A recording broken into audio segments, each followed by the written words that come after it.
আবু জাহেলের কল্লার দিকে তাকায়া তাকায়া জিব্রাইল আমিন বসে বসে হাসতেছেন। নবী তখন জিজ্ঞেস করেন, ভাই জিব্রাইল হাসো কেন?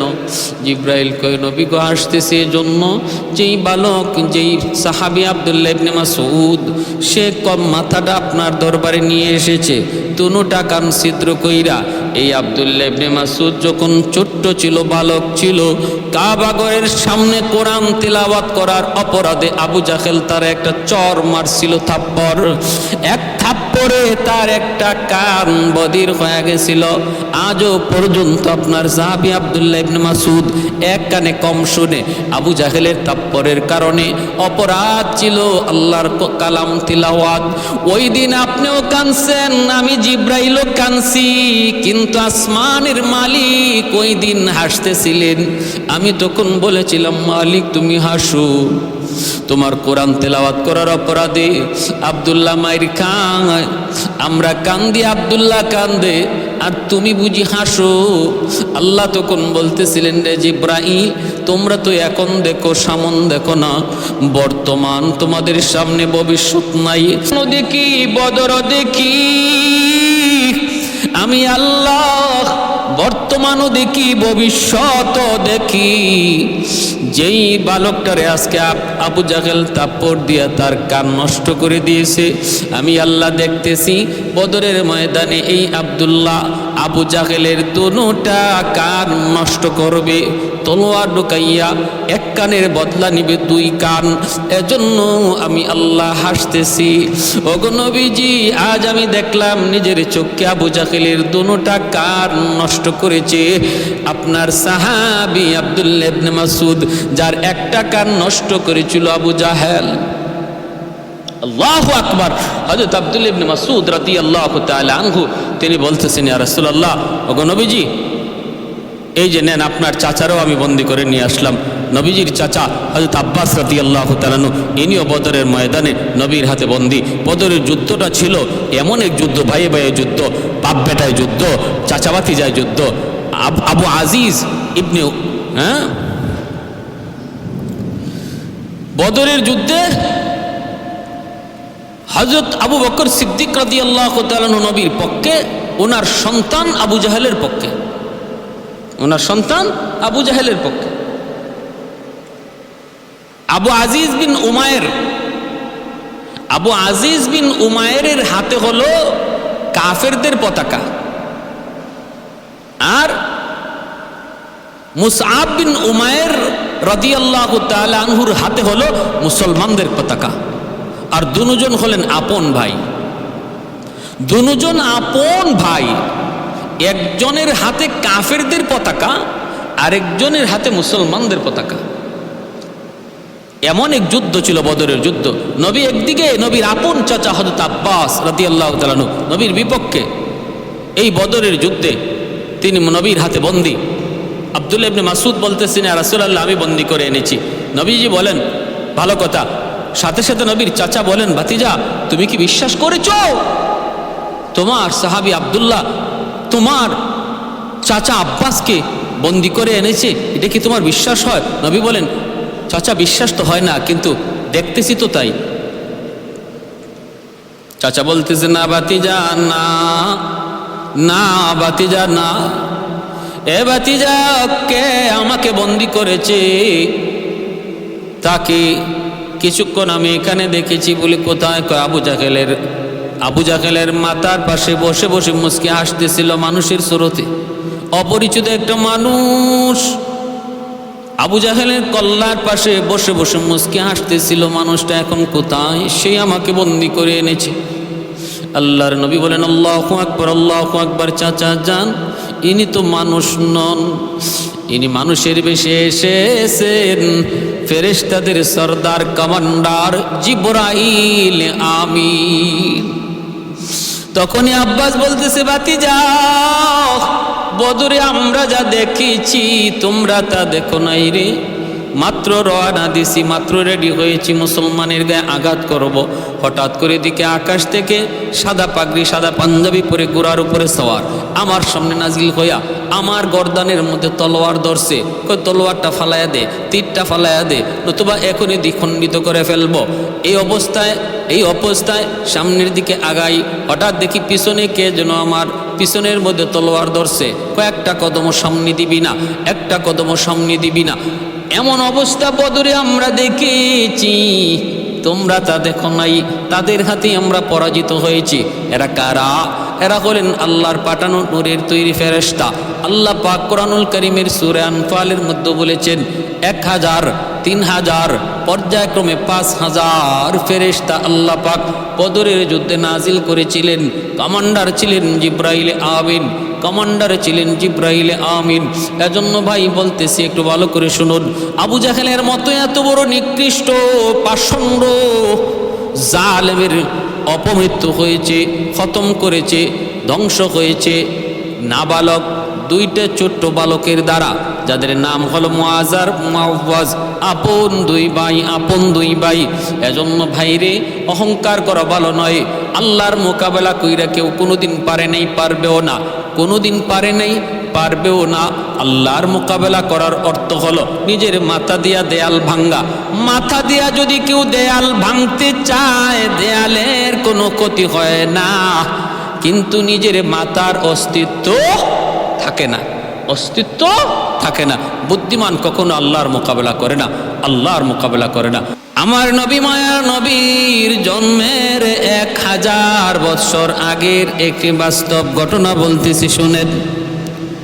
ইয়ামেনের একজন বাদশা ছিল, যার নাম তুব্বাই আউয়াল হিময়ারি।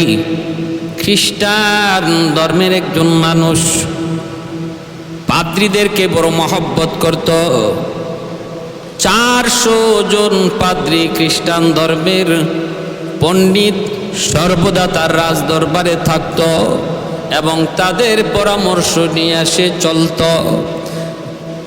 আগেকার যুগে এমন বহু বাদশা ছিল রে ভাই, তারা রাজ দরবারে উলামায়ে কেরামদেরকে রাখত, তাদের পরামর্শ নিত, পরামর্শ মতো চলত। কারণ উলামায়ে কেরামের জেহেনের মধ্যে আল্লাহ দুনিয়া আখিরাতের জ্ঞান দান করেছেন, দুনিয়া আখিরাতের জ্ঞান দান করেন। এজন্য ভাই, ওই তুব্বাই আউয়াল হিময়ারি সেও এইভাবে 400 জন আলেমকে সর্বদা তার রাজদরবারে রাখত। একদিন বাদশা বলতেছে, আমার মন চায় আমি একটু কাবাগুর দেখব, আমি একটু মক্কা যাব। এই বইলা সৈন্য সামন্ত লইয়া 400 জন পণ্ডিত, 400 জন খ্রিস্টান ধর্মের পণ্ডিত সাথে লইয়া বাদশা রওয়ানা দিল। তারা হলেন তাওরাত কিতাবের পণ্ডিত। তাওরাত কিতাবের মধ্যে তাদের ছিল পাণ্ডিত্য। ভাইরা বন্ধুরা, তখনকার সময় তাওরাত ইঞ্জিল ছিল নির্ভেজাল আসমানি কিতাব।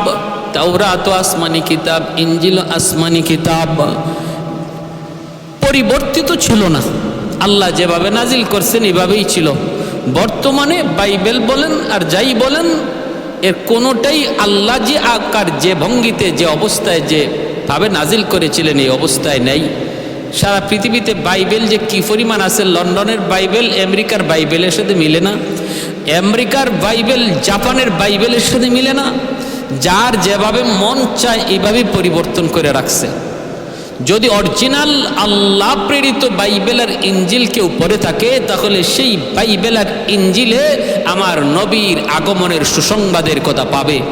কারণ আল্লাহ প্রত্যেকটা নবীকে তার আমার নবীর আগমনের ব্যাপারে সুসংবাদ দিয়েছেন।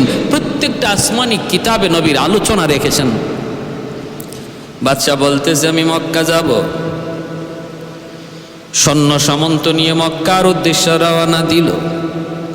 মক্কার উদ্দেশ্যে রওনা দিল।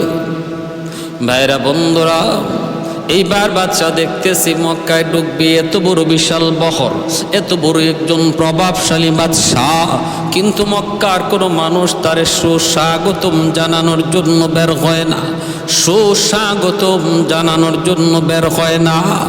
বাদশা এবার আলেমদেরকে জিজ্ঞেস করল, ও তাওরাত কিতাবের পণ্ডিত, উলামায়ে কেরাম, একটু বলুন, এত বড় সম্মানী আমি একজন মানুষ,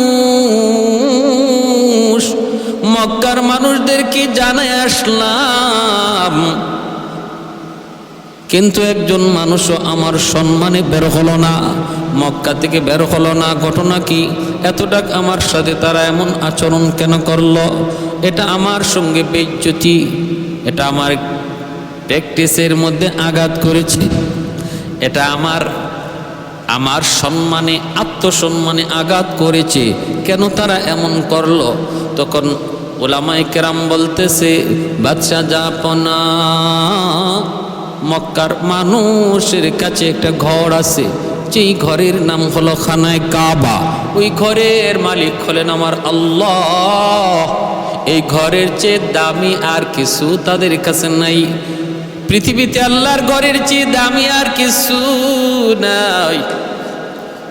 অতএব যেই সবচেয়ে দামি জিনিস তাদের কাছে আছে, এই ঘর, এই বাইতুল্লাহকে রেখে তারা কারো সম্মানে মক্কা থেকে বের হয় না। আল্লাহর ঘরের সামনে আর কাউকে বেশি সম্মান দেয় না। এজন্যই তারা আপনার সম্মানে বের হয় নাই। মূলত ওরা ভালো মানুষ, ওরা খারাপ মানুষ নয়। এইভাবে যখন বলতেছে, বাদশার কোনোভাবেই বোঝ হয় না। বাদশার রক্ত মাথায় উঠে গেছে, তোব্বায় আউয়াল হিমিয়ারি, রক্ত মাথায় উঠে গেল।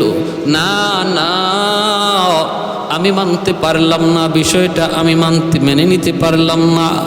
যেই ঘর আমার সম্মানে বাধা হয়ে দাঁড়ালো, ওই ঘরটা আমি দেখব, এই ঘরটা প্রয়োজনে আমি রাখবো না, এই ঘর আমি প্রয়োজনে রাখবো না। যেই ঘর আমার সম্মানে বাধা হয়ে দাঁড়ালো, খানায় কাবার সামনে চলে আসলো। উলামায়ে কেরাম বারবার নিষেধ করে, বাদশাহ খবরদার, আগুন নিয়ে খেলা করুন না।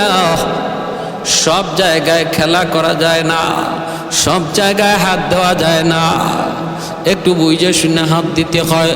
হাত দেওয়ার আগে ভাবতে হয়, হাত ফেরত আনা যাবে কি যাবে না। বুদ্ধিমান এটা বুঝে হাত দেয়। আল্লাহর ঘরে যদি তুমি হাত দাও, আমরা তাওরাত কিতাব পইরা যদ্দূর বুঝলাম, তোমার হাত ফেরত আসবে না রে, হাত ফেরত আসবে না। কারণ এই ঘর দুনিয়ার কোনো মানুষের ঘর নয়, এই ঘরের মালিক হলেন স্বয়ং আল্লাহ। এই ঘর আল্লাহ নিজে বানাইছেন। এই ঘর হলো পৃথিবীর মধ্যভূমি। এই ঘরের উপরেই হলো বাইতুল মামুর, যেই ঘরের চতুর্দিকে ফেরেশতারা সর্বদা তওয়াফ করে। আর জমিনে আল্লাহর ঘর, এই খানায় কাবার চতুর্দিকে মানুষ তওয়াফ করে। এই ঘর, এটা আগুন নিয়ে খেলা করো না বাদশাহ, সব নিয়ে তামসা করা যায়, কিন্তু আল্লাহর ঘর নিয়ে কোনো তামসা করা যায় না। বাদশাহ বলতেছে, না না, আমি মেনে নিতে পারতেছি না, আমি মানতে পারি না বইলা সে তার শক্তি সামর্থ্য দেখাইয়া আল্লাহর ঘর বাইতুল্লাহর দিকে হাত দিয়ে দিল। যেই মাত্র অসম্মানের সাথে আল্লাহর ঘর বাইতুল্লাহ মাত্র হাত দিল, সাথে সাথে আল্লাহ পাকের গজব নাজিল, আল্লাহ পাকের গজব নাজিল। চোখ দিয়া, মুখ দিয়া, নাক দিয়া, কানের ছিদ্র দিয়া, বডির যতগুলা ছিদ্র, সমস্ত ছিদ্র দিয়া ফিনকি দিয়া রক্ত বেরোতে লাগলো। রক্ত, চোখ দিয়া রক্ত বের হয়, মুখ দিয়া রক্ত বের হয়, নাক দিয়া রক্ত বের হয়, কান দিয়া রক্ত বের হয়। ব্যথায় আর যন্ত্রণায় ছটফট করে করে চিল্লাইতে লাগলো আর বলতেছে, ওলামায়ে কেরাম রে, আমি বুঝি নাই, আমি তো বুঝি নাই, আমি তো গড় চিনি নাই, আমি তো সাধারণ গড় মনে করেছি, আমাকে তোমরা বাঁচাও, আমাকে বাঁচাও। ওলামায়ে কেরাম বলতেছে, আমরা তো কতবার বললাম তুমি এমনটা করো না, আমাদের কথা তুমি মানলা না, এখন উপায় কি হবে? কই আপনারা বলুন। তখন ওলামায়ে কেরাম বলতেছে, আল্লাহর ঘরখানা আবার ধরো, তুইরা বলো, আল্লাহ ভুল করেছি, আমাকে মাফ করে দাও। কারণ তিনি হলেন গফফার, তিনি হলেন গাফির, তিনি হলেন গফুর। বড় বড় অপরাধীকেও আল্লাহ পাক ক্ষমা ক্ষমা করে দেয়, তার গাফফার নামের খাতিরে আল্লাহ মাফ করে দেয়। আল্লাহ পাক রব্বুল আলামিনের দরবারে যখন আবার হাত বাড়াইয়া যখন মাপ চাইল, আল্লাহ পাক রব্বুল আলামিন তিনি তো দয়ার সাগর, তার নাম তো রহমান, তিনি তো রহিম, তিনি আর রহমুর রহিমিন। তওবাকারী তওবা করা মাত্রই আল্লাহ পাকের কুদরতি দিল নরম হয়ে যায়। আত-তাইবু মিনাজ যামবি কামান লা যামবা লাহ, ইন্নাল্লাহা ইউহিব্বুত তাওয়াবিনা ওয়া ইউহিব্বুল মুতাতাহহিরিন।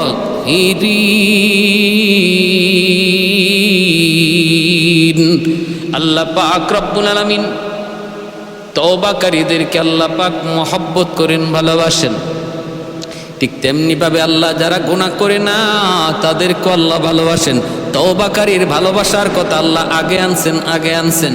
এজন্য তুব্বায়ে আউয়াল হিময়ারি যখনই সে তওবা করলো, আল্লাহ পাক রব্বুল আলামিন তার তওবা কবুল করে নিলেন। এ ভাই, সাথে সাথে রক্ত পড়া বন্ধ হয়ে গেল, সাথে সাথে রক্ত পড়া বন্ধ হয়ে গেল। ও ভাইরা, একটু খেয়াল করে মনোযোগ দিয়ে শুনো রে। আল্লাহর ঘরের প্রতি তার তাজিম, তার সম্মান বেড়ে গেল। যেই ঘরের প্রতি কিছুক্ষণ আগে ছিল তার খারাপ ধারণা, মুহূর্তের ভিতরে পরিবর্তন। এইবার বলতেছে উলামায়ে কেরাম, আমি আল্লাহর ঘরের একটু খেদমত করতে চাই গো, এই ঘরের একটু খেদমত করতে চাই। বলে কেমনে? কয় আমি আল্লাহর ঘরের গিলাফ লাগায়া দিতে চাই। বাদশাহ তুব্বায়ে আউয়াল হিময়ারি আমার নবীর জন্মের 1000 বছর আগে আল্লাহর ঘরখানায় কাবার গিলাফ সর্বপ্রথম লাগালো। এর আগে আল্লাহর ঘরে গিলাফ ছিল না। ওই তুব্বায়ে আউয়াল হিময়ারি নবীর জন্মের 1000 বছর আগে সে আল্লাহর ঘরখানায় কাবার গিলাফ লাগায়া দিল। ভাইরা বন্ধুরা, ওই গিলাফ আজও আছে, তখনও ছিল, কিয়ামত পর্যন্ত থাকবে। শুধু পরিবর্তন হয়, বদলানো হয়, কিন্তু সিস্টেম চালু আছে।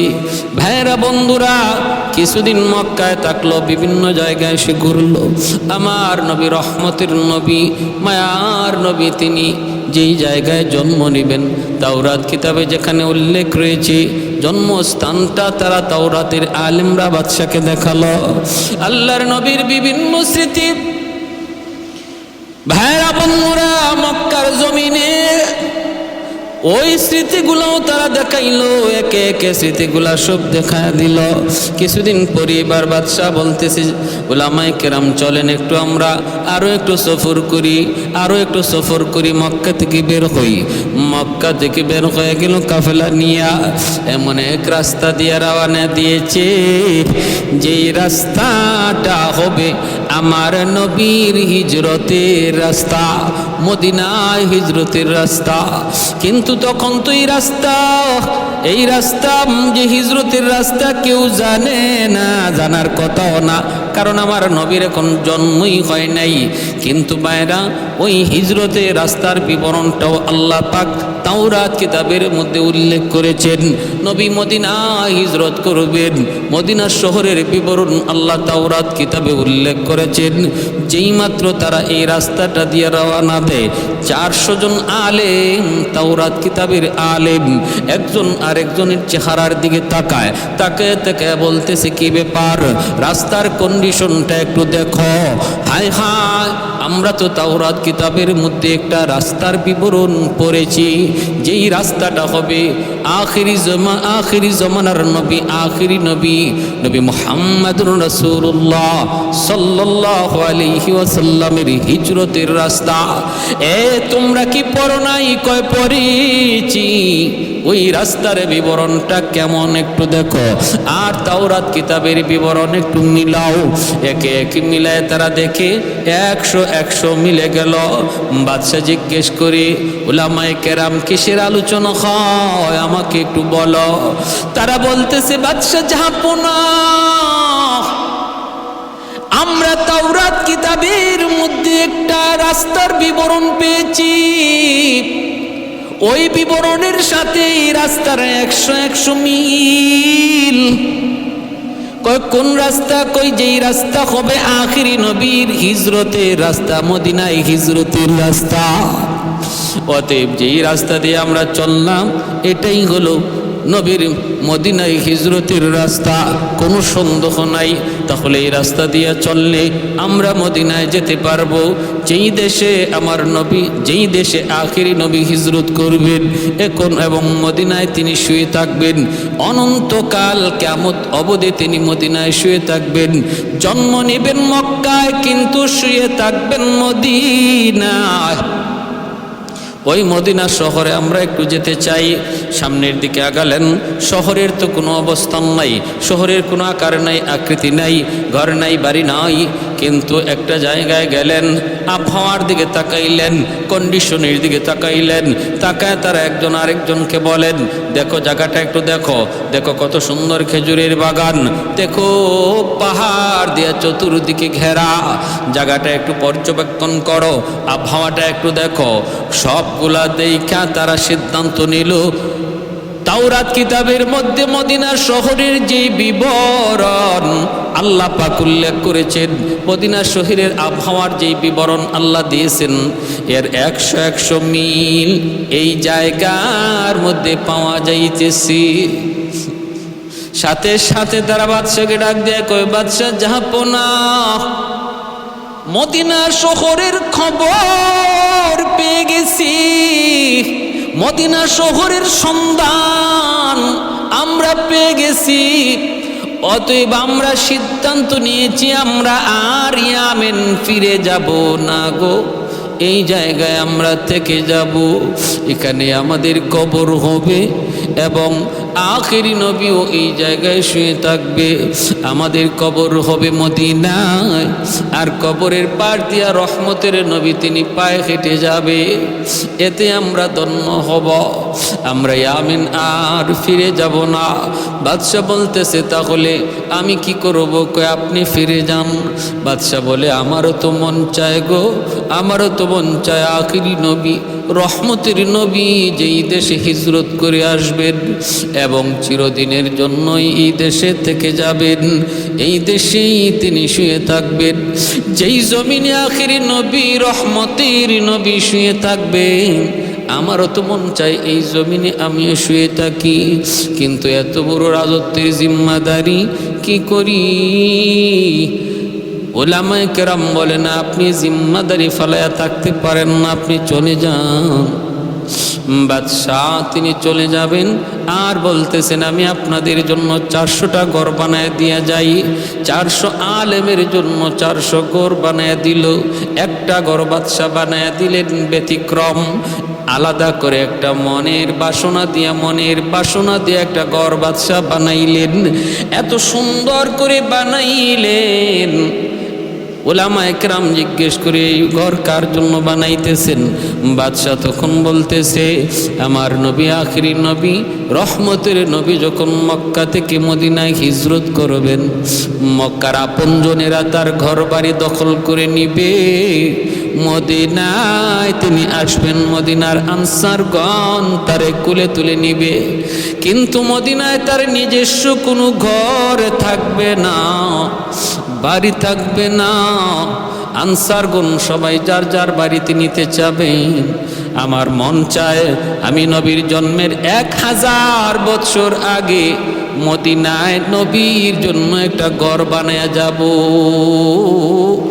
যেই ঘরের মালিক হবেন আখিরি নবী রহমতের নবী, নবী মুহাম্মদুর রাসূলুল্লাহ সাল্লাল্লাহু আলাইহি ওয়াসাল্লাম।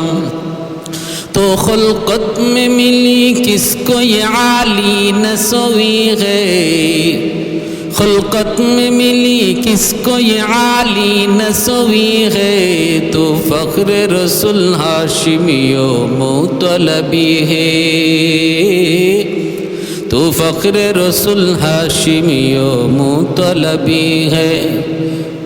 ऐ नूर खुदा दूर हो मैं तेरे हरम से, खाली हो मेरा हाथ भी दीनारो दिरहम से, खाली हो मेरा हाथ भी दीनारो दिरहम से।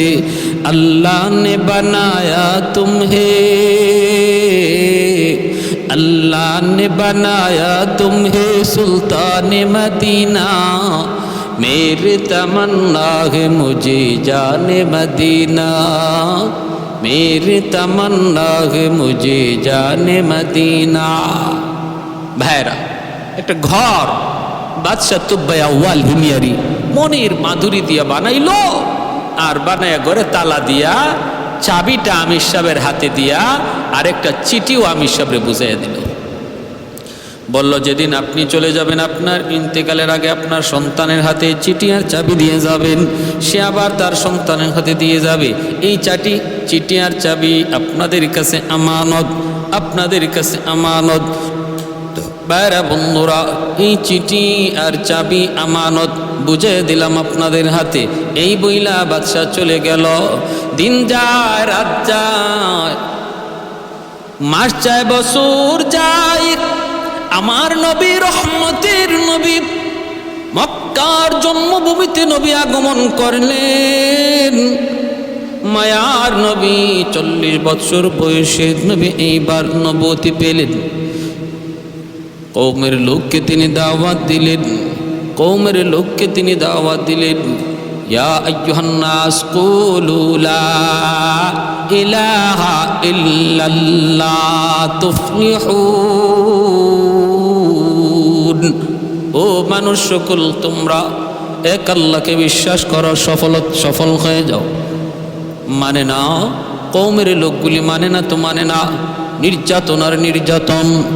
এক পর্যায়ে নবীকে জন্মভূমিতে থাকতেই দিল না আবু জাহেলের দল। আমার নবী, মায়ার নবী জন্মভূমিতে থাকতে কার না অধিকার আছে?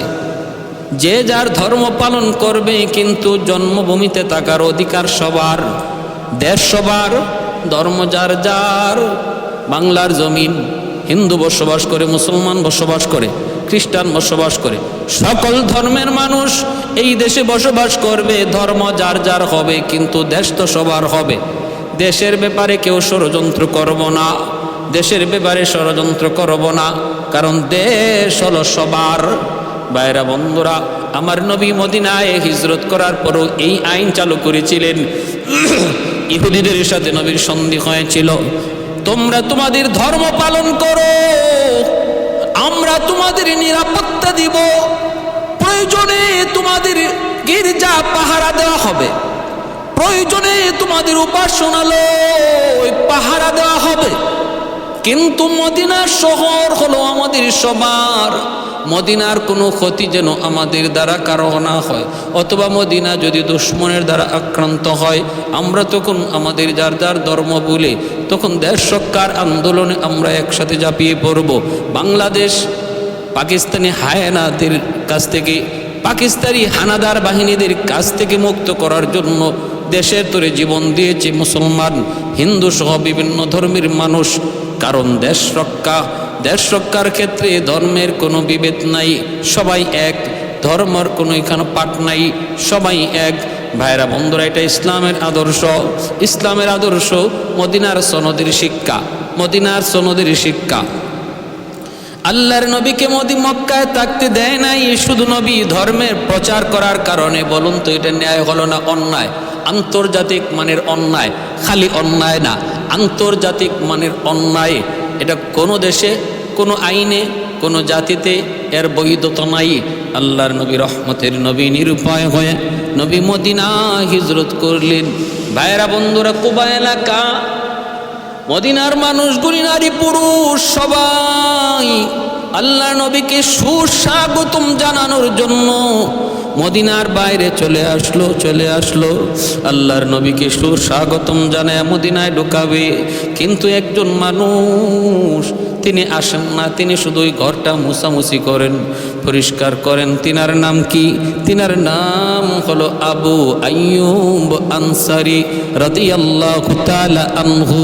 তিনি কে? তিনি তো ওই সাহাবী যিনি হলেন ওই চিঠি আর চাবি বংশ পরম্পরায় আমানত আমানত আস্তে আস্তে আবু আইয়ুব আনসারীর হাতে আইসা বসল। 1000 বছর আগে রেখে যাওয়া চিঠি আর চাবি সর্বশেষ বসল আবু আইয়ুব আনসারী রাদিয়াল্লাহু তাআলা আনহুর হাতে। তিনি ওই চিঠি আর চাবি হাতে রাখলেন আর ঘরটা শুধু মুছামুছি করেন। মানুষজন কইরে, আবু আইয়ুব তুমি কি মদিনার বাইরে যাবা না নবীকে সুস্বাগতম জানানোর জন্য?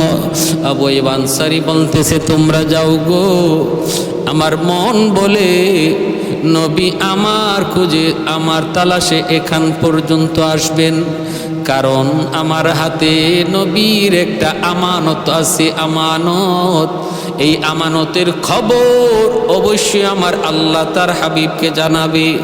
আর আমানত নেওয়ার জন্য নবী আমার কাছে আইসা পৌঁছবে। সুবহান। এ ভাই, আল্লাহর নবী কার বাড়িতে উঠবেন সাহাবীরা একজন একজন করে নবীকে ডাকতে থাকে। নবী বলেন, আমি কারো বাড়িতে যাব না, কোথায় থাকবো কোথায় যাব আমি কিছুই জানি না, জানেন আমার আল্লাহ আর জানে আমার উটনি। উটনির পিঠে নবী বসে গেলেন, উটনি নবীকে নিয়ে রওনা দিল। কেউ উটনিকে রাস্তা দেখায় না, কোন দিকে যাবে তাও বলে না। একটা হায়ওয়ান কার ইশারায়? কয় আল্লাহর ইশারায় চলতেছে। সামনের বাড়িওয়ালা মনের আশা নিয়ে বসা, হায় রে উটনিটা যদি আমার বাড়িতে একটু বসতো রে, আমার তো কপাল খুলে যাইতো। কিন্তু উটনি তার বাড়িটা পাস করলো, হতাশ হয়ে গেল।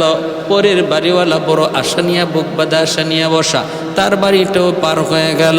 মদিনার অলি গলি দিয়া উটনিটা এমনভাবে হাঁটতেছে মনে হয় যেন প্রতিটা রাস্তাঘাট উটনির ভালো করে আগ থেকে চিনা। এমনভাবে সে হাঁটতেছে অলি গলি। হাঁটতে হাঁটতে পিছনে সাহাবায়ে কেরামের বহর, পিছনে সাহাবায়ে কেরামের বহর, মদিনার আনসার সাহাবীরা পিছনে পিছনে, উটনির পিঠে আমার নবী রহমতের নবী। সামনের দিকে আগুয়ান, সামনের দিকে আগুয়ান উটনি। যাইতে যাইতে যাইতে যাইতে ওই আবু আইয়ুব আনসারী রাদিয়াল্লাহু তাআলা আনহু যার হাতে রেখে যাওয়া তুব্বায়ে আউয়াল হিময়ারির ওই চিঠি আর চাবি আমানত, ওই বাড়িতে যায়া উটনিটা বসলো। সুবহানাল্লাহ, আল্লাহু আকবার। ভাইরা বন্ধুরা একটু মনোযোগ। আল্লাহ নবী উটনির পিঠ থেকে নবী নামলেন, নাইমাই বলতেছেন, আবু আইয়ুব কোথায় আমার চিঠি, কোথায় আমার চাবি? সাহেব আল বেদায়া ওয়ান নিহায়া, ইসলামের ঐতিহাসিক ইতিহাস গ্রন্থ আল বেদায়া ওয়ান নিহায়ার মধ্যে তিনি উল্লেখ করেছেন। বাইরা বন্ধুরা, নবী জিজ্ঞেস করি, আবু আইয়ুব কই আমার চিঠি আর চাবি আমার হাতে দাও। চিঠি আর চাবিটা তার হাতে দেওয়া হলো। এইবার আল্লাহর নবী চিঠিটা খুললেন, খুইলা দেখেন নবীর জন্মের 1000 বছর আগে ইয়ামেনের বাদশাহ তুব্বায়ে আউয়াল হিময়ারি বিস্তারিত তার সব সফরের কাহিনী লিখছে। লেখা বলতেছে, নবী গো, এখানে শুয়ে আছেন 400 জন তাওরাতের আলেম, যারা আপনার সাথে চিরনিদ্রায় শুয়ে থাকার নিয়তে আর জন্মভূমি ইয়ামেনে ফেরত যায় নাই।